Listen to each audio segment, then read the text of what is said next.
নমস্কার সকল ইউটিউব ফ্যামিলিকে আমার আন্তরিকভাবে ভালোবাসা।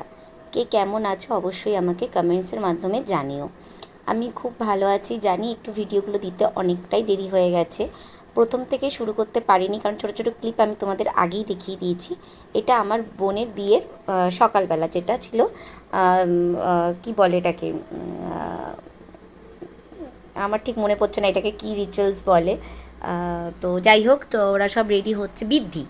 তো বৃদ্ধিতে বসার আগে বোনের একটু ফটোশ্যুট হচ্ছিলো, সেটাও তোমাদের ক্লিপ দেখিয়ে নিচ্ছে। এই যে আমার বর বৃদ্ধি করছে, এখানে সব বৌদিরাও বসে আছে। জল ভরতে যাবো, এদিকে কিন্তু প্রচণ্ড মেঘও করেছিল, মানে আমরা যে জল ভরতে যাব সেটা প্রচণ্ড মেঘ।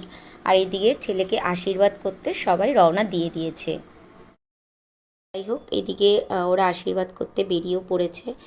যেহেতু ওর ঘর থেকেই বেরোতে হয়, তাই আমার পাশের বাড়ির এক বড়মা, আমার শ্বশুর, আর আমার ওই কাকির ভাই মানে মামা, আর আরও অনেকে ছিল, একটা দাদা, সবাই মিলে ছেলে আশীর্বাদ করতে চলে গেছে। তখন কিন্তু খুব ওয়েদারটাও সুন্দর ছিল, রোদ ছিল, ঝলমলে আকাশ ছিল। আমরা না ভাবতেও পারিনি যে সেই দিন এত পরিমাণে বৃষ্টি হবে, আর বৃষ্টির জন্য বাড়িতে জল দাঁড়িয়ে যাবে, মানে সে যে একটা বিচ্ছিরি ব্যাপার হয়েছে। আর আমার ছেলে এখানে চুপ করে বসে আছে, ও না অনেক ভোরবেলায় উঠেছিল, তার জন্য খুব কষ্ট হয়ে গেছে।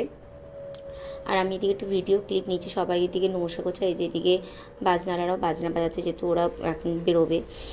তো সবাই মিলে আর কি রেডি হয়ে গেছে। আর তখন এতটা মেঘ করেনি, তবু হালকা একটু মেঘলা মেঘলা থাকলেও মানে বোঝা যায়নি যে সেই বৃষ্টি এরকমভাবে হবে। তো সবাই মিলে এদিকে ওরা বেরিয়ে গেছে ছেলে আশীর্বাদ করতে। মানে ছেলে আশীর্বাদ করতে না যাওয়া পর্যন্ত ওরাও গায়ে হলুদ নিয়ে এখানে আসতে পারবে না, এটা ওর ছেলের বাড়ির নিয়ম। আর তোমরা দেখো, এটা হচ্ছে ওর আগের দিন ভোরবেলার ভিডিও, আর এটা হলো ফাইনাল লুক। আর এখানে আমরা বৌদি, দুই বৌদি, আর এখানে আমি। এটা তো কেমন লাগছে অবশ্যই কিন্তু জানিও।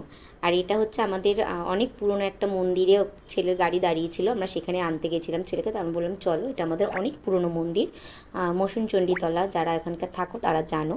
তো সেই মন্দিরে ওকে আমরা নামিয়েছিলাম যে চলো একটু এখানে নমস্কার করে নেবে। তো আমি ক্যামেরাম্যান আসিনি, সে তো আমি এখানে ক্যামেরা করেছি। আর পুরো রিচুয়ালস আমি দেখাতে পারলাম না, কারণ আমার হাতে ফোন ছিল না, আর আমি প্রচণ্ড ব্যস্ততার মধ্যে ছিলাম। এটা সিঁদুরদানের ছবি, যেটা তোমরা দেখলেই বুঝতে পারছো। আর ওকে আমরা বলে দিচ্ছিলাম, আমি আমার বৌদি মিলে বলে দিচ্ছি যে কোথা থেকে করবে, কোথায় দেবে, আর ব্রাহ্মণের থেকে বলে দিচ্ছিল। তো যাই হোক, একটু অসুবিধা হয়ে গেছিলো, মানে ও পড়ানোর আগে ওর সাথে মানে বৌদির হাতে সিঁদুরটা না লেগে গেছিলো। ঠাকুরমশাই খুব রেগে গেছিলো যে এই জিনিসটা আমি মানে না হওয়াটাই ভালো ছিল। থাক, যা হয়েছে হয়েছে। তো যাই হোক, আমি সিঁদুরদান থেকেই দেখাচ্ছি, কারণ কিছু করার নেই। আমার হাতে যেহেতু ফোন ছিল না, আমি ভিডিও করতে পারিনি, কাউকে দিতেও পারিনি যে তোমরা একটু ভিডিওটা করে দাও, তার জন্য এক্সট্রিমলি সরি। তো ছোটো ছোটো পার্ট আমি অবশ্যই তোমাদেরকে দেখিয়ে দিচ্ছি যে এইভাবে এইভাবে এটা হয়। এটা আমার ছেলে এদিক থেকে বায়না করছে, ও হচ্ছে আইসক্রিম খাবে। আমি বললাম যা দিদুনকে কি বল। তারপরেও চলে গেছিলো। এটা হচ্ছে সিঁদুরদান।